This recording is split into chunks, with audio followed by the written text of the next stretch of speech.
Magandang umaga, Philippine Air Force. Narito ang magiging lagay at taya ng panahon ngayong Sabado at sa mga susunod na araw. Sa kasalukuyan, naasahan natin ang patuloy na pag-iral ng southwest monsoon o hanging habagat.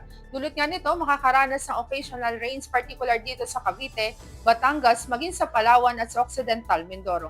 Dulot din ng southwest monsoon, patuloy na makakaranas ang Metro Manila, ganoon na rin ang Central Luzon, maging ang Pangasinan, Bicol Region, ganoon na rin ang Calabarzon at ibang nalalabing bahagi ng Mimaropa, ng maulap na kalangitan na may kalat-kalat na pagulan, pagkidlat at pagkulog. Para naman sa ibang nalalabing bahagi ng Luzon, aasahan natin ang bahagyang maulap hanggang sa maulap na kalangitan, ngunit di natin inaalis sa mga posibilidad ng mga pulupulong pag-ulan na kung minsan ay may pagkidlat at pagkulog lalo na sa madaling araw, sa hapon at sa gabi. Para naman sa magiging agwat ng temperatura, aasahan natin dito sa Philippine Rise maglalaro sa 24 to 33 degrees Celsius. Dito naman sa Kawayan, aasahan natin ng 24 to 33 degrees Celsius. Sa Baguio, aasahan ng 17 to 23 degrees Celsius. Sa Pampanga, aasahan ng 25 to 30 degrees Celsius. Samantalang dito naman sa Metro Manila, maging sa Lipa, aasahan ng 25 to 31 degrees Celsius. Sa Bicol Region, aasahan ng 26 to 32 degrees Celsius. At dito naman sa Kalayaan Island, ganun na rin sa Palawan, aasahan ng temperatura ay maglalaro sa 24 to 32 degrees Celsius.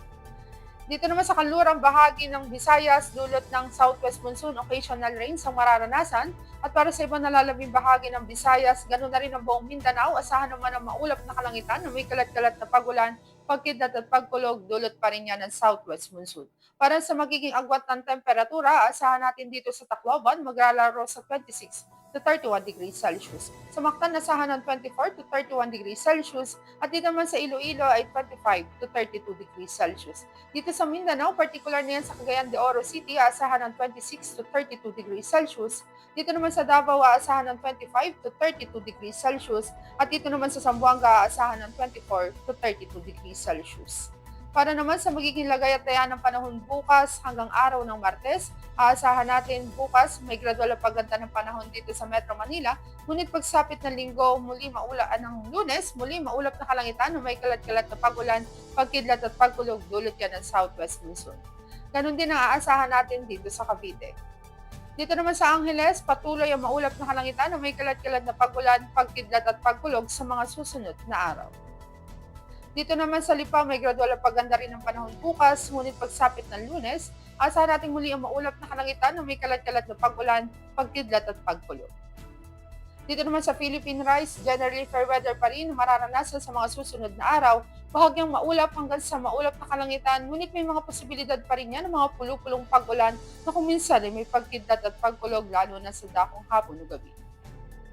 Dito naman sa Puerto Princesa, maging sa Kalayaan Island, dulot din ng southwest monsoon, patuloy ang maulap na kalangitan na may kalat-kalat na pag-ulan, pagkidlat at pagkulog sa mga susunod na araw. Dito naman sa Lapu-Lapu, asahan din natin sa mga susunod na araw ang patuloy na maulap na kalangitan na may kalat-kalat na pag-ulan, pagkidlat at pagkulog. Dito naman sa Davao, may gradual pagganda ng panahon, bahagi ang paulap hanggang sa maulap na kalangitan. Ngunit di natin inaalis sa mga posibilidad ng mga pulupulong pag-ulan na kung minsan may pagkidlat at pagkulog lalo na sa madaling araw, sa hapon at sa gabi. Ganon din ang aasahan dito sa Zamboanga, dulot ng southwest monsoon, patuloy ang maulap na kalangitan na may kalat-kalat na pag-ulan, pagkidlat at pagkulog. Para sa ating astronomical information, ang araw ay sumikat kanina 0534 at asahan natin lulubog sa ganap na 1830. Para naman sa ating moon illumination, meron tayong 97% decreasing. At dyan ang latest update natin sa weather. Para manatiling updated sa lagay at taya ng panahon, i-follow lamang ang Air Force Weather Center sa aming mga social media accounts.